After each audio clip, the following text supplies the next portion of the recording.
You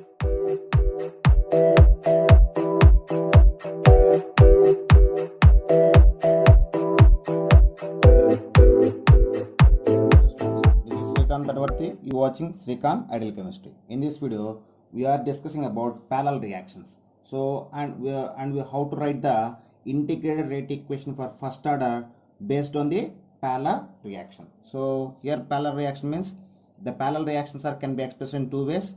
So, A gives rise to B and A gives rise to C. Here, the rate constant for conversion of A into B is K1 and K2 is the rate constant for the conversion of A into C. Here, at a time, the reactant A can be converted into the product B and product C. So, same parallel reactions we can represent in another way. That is, A gives rise to B, K1, and A gives rise to C, K2. So, for these reactions, if you write the rate of disappearance of, so for parallel reaction of ABC, I mean A gives rise to B and A gives rise to C. If you write the rate of disappearance of A and rate of appearance of B and C, those terms will be present like minus dA by dt. So this is the rate of disappearance of reactant A. The reactant A disappears and it can be appearing in the form of B and C. So then its rate is equal to minus dA by dt is equal to K1A plus K2B. So it will be written as K1 plus K2. Sorry. This is also K2A. Sorry, K1A plus K2A. And if you do the concentration of A commonly, we get K1 plus K2 into concentration of A. At the same time, if we take the disappearance of B, okay, it will be equal to K1A. Why? Because the product B will be appear from the reactant A. So we can write like K1A, and appearance of C is equal to dC by dt is equal to K2A. Okay. Now if we take the ratio between the concentration of B and concentration of C. So here sometimes they are asking about the concentration of B and concentration of C. So in that situation, the ratio between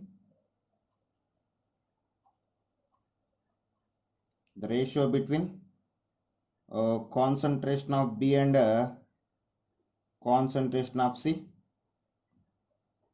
we get that is dB by dt is divided by dC by dt. That is equal to dB by dt is equal to K1A and dC by dt is equal to K2A. So after simplification, we get a concentration of B by concentration of C is equal to K1 by K2. So, and here I just introduce two more points, that is percentage of product B. So percentage of B in entire product is equal to K1 by K1 plus K2 into 100. At the same time, percentage of C, what is percentage of C in product is equal to K2 by K1 plus K2 into 100. So there are the few applications for the parallel reactions. So there are the rate of disappearance, appearance of reactant and products, and this is the relation between the products in the entire parallel reaction, and this is the percentage of products in the percentage of B and percentage of C in the entire product.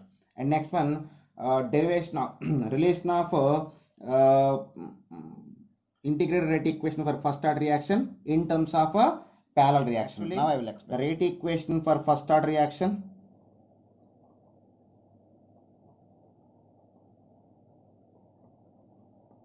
So for first order reaction, the rate equation K is equal taken as 1 by T into ln A naught by AT.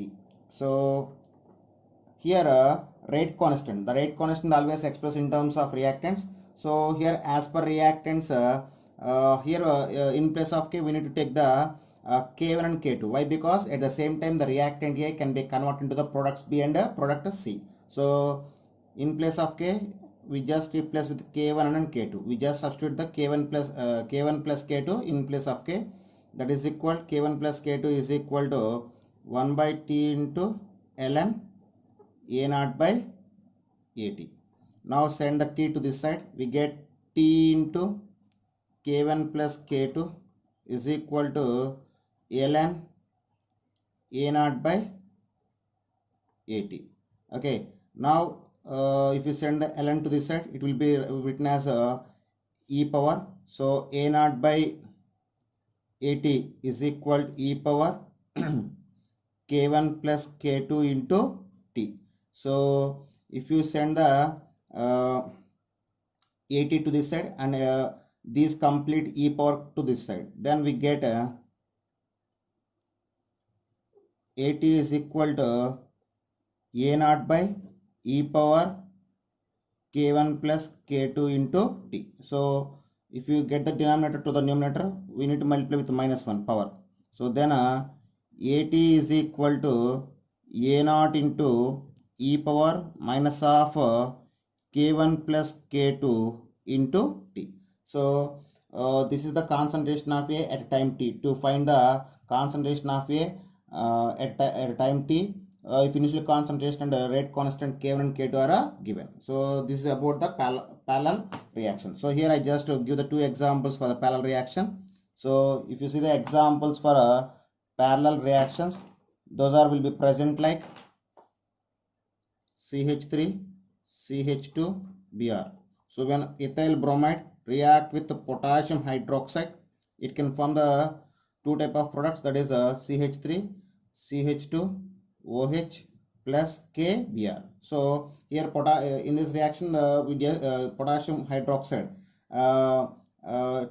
acting as a aqueous potassium hydroxide solution. Suppose same potassium hydroxide if you take in alkaline solution, so it will be form the product like ethylene and KBr and water. So by using of same substance we can get the two way of reactions.